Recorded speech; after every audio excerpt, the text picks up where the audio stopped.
Hello friends, मैं हूं doctor Sunil Kumar Pandey और आप सभी का एडु प्लांट में स्वागत है। आज जिस टॉपिक को हम पढ़ने वाले हैं वो है difference between human and animal language, मानव और पशु भाषा के बीच अंतर।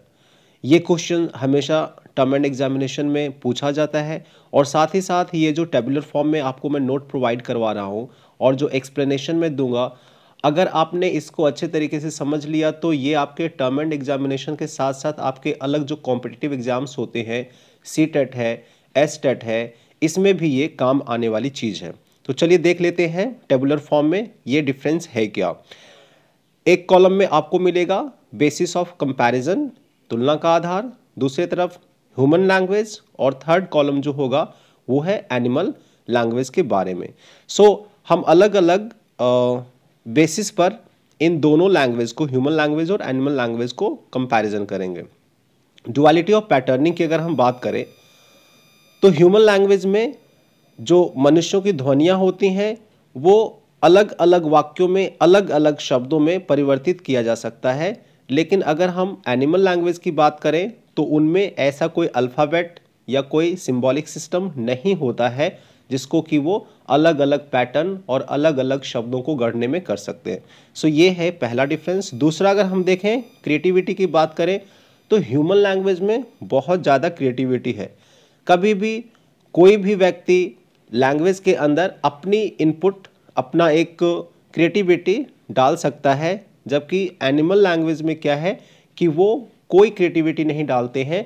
सभी एनिमल एक ही जैसे लैंग्वेज, जो कि उनका बेसिकली स्मेल होता है, साउंड होता है, बॉडी लैंग्वेज होता है, पोस्चर जेस्चर होता है, उसको एक ही तरीके से यूज़ करते हैं।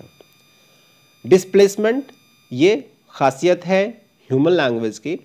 और यहाँ पर क्या होता है कि हम लैंग्वेज का यूज़ करके वर्तमान चीज़ों के बारे में, बीते हुए बातों को, भविष्य में आने वाली बातों को, जो हमारे सामने मूर्त चीज़ें हैं वो अमूर्त चीज़ों के बारे में, एब्सेंट चीज़ों के बारे में भी बात कर सकते हैं। लेकिन एनिमल लैंग्वेज में आपको पता है जो सामने होते हैं, ज़्यादातर जो मौजूदा स्टिमुलस होते हैं उसी के ऊपर उनका रिएक्शन होता है, उसी से रिलेटेड उनका कम्युनिकेशन होता है। आगे बढ़ते हैं। इंटरचेंजेबल कहने का मतलब है जो ह्यूमन लैंग्वेज है वो चाहे मेल हो, फीमेल हो, ट्रांसजेंडर हो, सेम लैंग्वेज को वो शेयर कर सकते हैं। हिंदी हो या कोई वर्ड हो या कोई सेंटेंस फ्रेज हो, मेल, फीमेल, ट्रांसजेंडर कोई भी यूज़ कर सकता है। जबकि एनिमल लैंग्वेज में हम देखते हैं कि कुछ इंडिकेशंस, कुछ साइंस, कुछ स्मेल्स स्पेसिफिक जेंडर वाले लोग ही यूज़ कर पाते हैं। जैसे अगर हम पीकॉक और पीहन का एग्जाम्पल लेते हैं तो पीकॉक जो कर सकता है, अपने पंखों को फैला करके जो चीज़ें कम्युनिकेट कर सकता है, वो पीहन नहीं कर सकती है। इसी तरह का आप शेर शेरनी के बीच में आप देख सकते हैं उनके बॉडी का जो स्ट्रक्चर है, उनके बॉडी के जो पार्ट्स हैं वो अगर एब्सेंट है और किसी में प्रेजेंट है तो बेसिकली उस सिंबल का, उस चीज़ का इस्तेमाल एक ही जेंडर कर सकता है। Next is cultural transmission. इसमें से क्या है कि कल्चर के साथ साथ हम लैंग्वेज को सीखते हैं, जबकि एनिमल लैंग्वेज में हम देखते हैं कि ये जैविक या जन्मजात क्षमता होता है। Next, symbolic and arbitrariness. Symbolic कहने का मतलब, जो कि पहले भी अभी मैंने थोड़ा सा बताई बात, कि जो ह्यूमन लैंग्वेज है वो सिंबॉलिक है। हर चीज़ जिसको ये इंडिकेट करते हैं हम, उसके लिए एक सिंबल है, एक वर्ड है, और ये आर्बिट्रेरी है। किसी चीज़ को हम वही चीज़ क्यों बोलते हैं, वैसा ही उसको क्यों लिखते हैं, इसके बीच कोई साइंस नहीं है। जबकि एनिमल लैंग्वेज सिंबॉलिक है ही नहीं, तो आर्बिट्रेरी होने का सवाल ही पैदा नहीं होता। आगे हम बढ़ रहे हैं इसमें बायोलॉजिकल, और जो हमारा ह्यूमन कैरेक्टरिस्टिक्स है बायोलॉजी के बेसिस पर, वो हम देखते हैं कि हमारे पास वोकल कोड है, डेवलप्ड वोकल कोड है, बहुत ही सोफिस्टिकेटेड लैंग्वेज का जो हम इस्तेमाल करते हैं वो इसी की मदद से करते हैं। अलग अलग तरह के स्वरों को, अलग अलग तरह के ध्वनियों को, अलग अलग तरह के शब्दों को हम गढ़ पाते हैं। जबकि एनिमल लैंग्वेज में हम देखते हैं कि उनके पास बस एक सीमित आवाज़ निकालने का और थोड़ा बहुत वो पैटर्निंग चेंज कर पाते हैं। जबकि ये ह्यूमन में बहुत ही ज़्यादा है, क्योंकि हमारा जो मानव का स्वर बॉक्स है वो, और टंग जो है, स्पेशली जीभ, वो बहुत ही सोफिस्टिकेटेड, यूनिक है, जो कि बहुत तरह के शब्दों को, बहुत तरह के ध्वनियों को निकाल पाता है। स्पष्टता और अनिश्चितता, जो कि एम्बिग्यूटी की हम बात करें, जैसा कि हमें पता है कि हम जिस तरह के शब्दों का इस्तेमाल करते हैं वो डिपेंड करता है कि किस कॉन्टेक्स्ट में किया गया है। एक ही अक्षर बहुत तरह से यूज़ किया जा सकता है, एक ही शब्द बहुत तरीके से यूज़ किया जा सकता है। सो हमारे जो ह्यूमन लैंग्वेज है उसमें एम्बिग्यूटी के बहुत ज़्यादा गुंजाइश है। जैसे कि बर्थ, अब बर्थ मैं वर्ड यूज नहीं कर रहा हूँ, कौन सा, रेलवे कोच का बर्थ कह रहा हूँ या फिर जन्म लेने वाला बर्थ यूज कर रहा हूँ मैं, या फिर एक ही शब्द हम कोई भी लेते हैं, एक कॉन्टेक्स्ट में उसका अलग मीनिंग है, दूसरे कॉन्टेक्स्ट में अलग मीनिंग है। मैं कहूँ माउस, अब अगर किचन में हूँ तो माउस का मतलब चूहा हो जाएगा। अगर मैं कंप्यूटर लैब में हूँ तो वहाँ पर माउस का मतलब, आपको पता है माउस क्या होता है, जिससे हम ऑपरेट करते हैं, इनपुट देते हैं, कंप्यूटर को इंस्ट्रक्ट करते हैं। वेल सो ये हमारे जो ह्यूमन लैंग्वेज में वहाँ एम्बिग्यूटी है, जबकि ये जो प्रत्येक चिन्ह यूज करते हैं एनिमल लैंग्वेज में वो सबके लिए एक ही समान अर्थ का होता है और समान तरीके से वो इस्तेमाल करते हैं।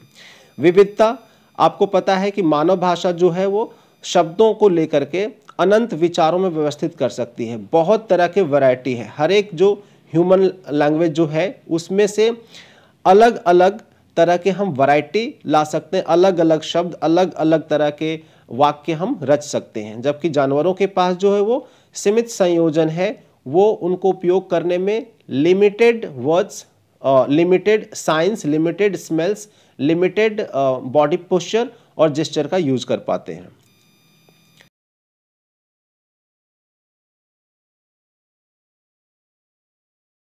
इंस्टिंक्टिव, स्वाभाविकता के तौर पर अगर हम देखें तो ह्यूमन लैंग्वेज इंस्टिंक्टिव नहीं है कि जन्म लिए और जी हम लैंग्वेज सीख गए, नहीं, ऐसा नहीं होता है। जबकि एनिमल में अगर हम देखते हैं, जन्म लिया, उसको सारी चीज़ें पता है कि कौन कौन से साइन, सिंबल, स्मेल का यूज़ करना, वो जन्मजात गुण है, उसमें कुछ डेवलप करने की ज़रूरत नहीं है। तो हमारा जो ह्यूमन लैंग्वेज है वो स्वाभाविक इंस्टिंक्टिव नहीं है, एनिमल लैंग्वेज इंस्टिंक्टिव है, वो स्वतः ही अपने आप ही आ जाता है। नेक्स्ट बेसिस पर अगर हम देखें, क्षेत्रीयता और भौगोलिक कारक इसमें कितना इम्पैक्ट डालता है।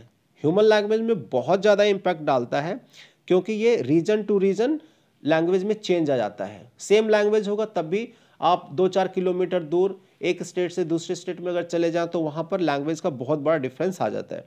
और यहाँ पर क्या है, एनिमल लैंग्वेज में, चाहे आप इंडिया की बात करें, चाहे आप साउथ अफ्रीका की बात करें, इंग्लैंड या अमेरिका की बात करें, सब जगह जो कोई एनिमल होगा वो वही वाले पैटर्न लगभग चलाते हैं, सेम। डायनामिज्म की बात करें, पहले भी हमने बात करी इसके बारे में, जो मेरा एक पहले वाला वीडियो है, क्योंकि ये सारे जो टॉपिक्स जो बेसिस ऑफ कंपैरिजन की बात कर रहा हूँ वो पिछले वाले वीडियो से भी बहुत कुछ मैच कर रहा है यहाँ पे। तो डायनामिज्म में क्या है कि हमारा जो भाषा है, लैंग्वेज, वो हमेशा चेंज होता है, एवर चेंजिंग। और एनिमल लैंग्वेज जैसा पहले था बहुत साल पहले अतीत में, वैसा आज भी है। ग्रामर की अगर हम बात करें, ह्यूमन लैंग्वेज में ग्रामर बहुत है, एनिमल लैंग्वेज में क्या ही ग्रामर, ठीक है। अच्छा, डिस्क्रिप्शन, ह्यूमन लैंग्वेज में आराम से हम किसी चीज़ को डिस्क्राइब कर सकते हैं, नरेट कर सकते हैं, जबकि एनिमल में ऐसा कुछ नहीं है कि एक्सप्रेस करने के लिए और कहानियाँ सुनाने के लिए और पहले की बातों को एनालाइज करने के लिए और दूसरों से शेयर करने के लिए वो बहुत ही सोफिस्टिकेटेड तरीके से डिस्क्राइब कर दें, नरेशन कर दें, ऐसा नहीं है। सो इतने सारे आधार हैं जो कि आपको बताता है कि ह्यूमन लैंग्वेज और एनिमल लैंग्वेज में, या ह्यूमन कम्युनिकेशन और एनिमल कम्युनिकेशन में डिफरेंस है, बहुत बड़ा डिफरेंस है।